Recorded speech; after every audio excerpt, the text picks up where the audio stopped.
అక్క అంటేనే మరొక అమ్మ అంటారు కదా! ఎందుకంటే తను ఎంతలా ఆలోచిస్తుందంటే తన చెల్లి కోసము. ఈ ట్రైసైకిల్ తను వీడియోస్‌లోనూ మళ్ళీ మా లైన్‌లో ఒక బేబీని ఎక్కి తిప్పుతుంటే తను చూసిందంట. తను చూసిన వెంటనే డాడీ ఇలాంటి సైకిల్ చెల్లికి ఒకటి ఆర్డర్ పెట్టు. చెల్లిని సైకిల్ ఎక్కి తిప్పితే తను బయట తిరుక్కుంటూ ఎంజాయ్ చేస్తది.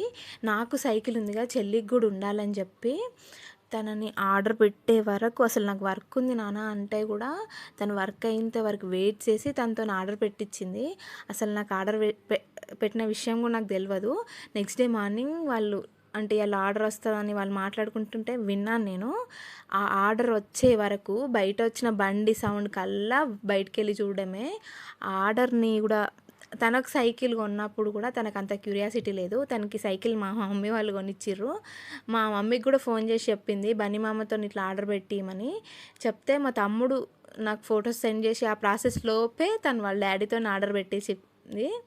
ఆ సైకిల్ ఆఫ్టర్నూన్ అట్లా వచ్చింది. మా హస్బెండ్కి వర్క్ ఉంది అంటే కూడా ఇచ్చిపెట్టలేదు. దాన్ని అసెంబుల్ చేసేదాకా అస్సలు తను అసెంబుల్ చేసి దాంట్లో వాళ్ళ చెల్లిని ఒకసారి కూర్చోబెట్టి తిప్పేదాకా తనకు సాటిస్ఫై కాలేదు.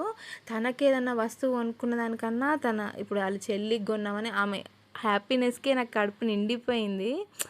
అసలు అట్లా అని అంతే అఫెక్షన్గా ఉంటారని కొట్టుకుంటారు కూడా. ముందు ముందు ఆ వీడియోస్ కూడా వస్తాయి చూడండి. ఫర్ మోర్ అప్డేట్స్ నా వీడియోస్ నచ్చితే ఒక లైక్ ఇచ్చి నా ఛానల్ని సబ్స్క్రైబ్ చేసుకోండి. అలాగే నా ఛానల్ పైన ఒకటో రెండో కన్నులైతే వేసించండి.